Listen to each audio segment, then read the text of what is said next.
So you might be in a random situation where for some reason your Apple ID or your iPhone is telling you that your account cannot be created at this time. I can't even speak today.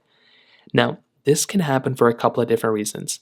Number one, the main reason why something like this could end up happening is usually because of some sort of server issue or some sort of Wi-Fi connection issue. So number one, if you're going through and creating an Apple ID on your account, on your phone, after setting it up or whatever the case is, you might just want to go through and connect to a better Wi-Fi connection or move to your Wi-Fi connection that might be better.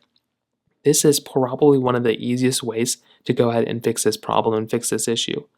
So for a lot of people, this is probably what I'd recommend doing is to go through, find your internet connection settings of whatever device you're connecting to, an iPhone, iPad, a Mac, whatever you have, and try reconnecting to the Wi-Fi connection. Like I said, for a lot of people, that might be one of the things you're going to have to try, and that's exactly what I'd recommend doing in this particular situation as well.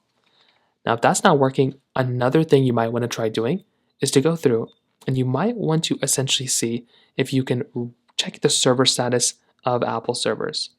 So sometimes if you just go ahead and make your way over to like downdetector.com or is it downrightnow.com, those types of websites will basically show you what's up and what's down and all those things. And you can go and see Apple's server status here too. And that could be another thing you can try doing as well, is just to see if Apple servers are down. If Apple's on here, you're essentially just going to have to wait it out until Apple ends up fixing the problem. Now, if you end up doing that, another thing you might want to try doing if that's not working is to try restarting your device. And you can also try creating your particular Apple ID from a different type of phone. So try going inside of your device, whatever you're using.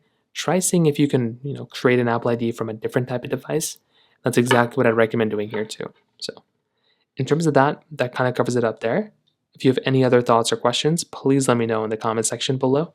Hit the like button, that would mean so much, but definitely hit that subscribe button. More importantly than everything else, I love every single one of you guys. Hopefully I'll catch you guys in the next video. Peace out, Solin.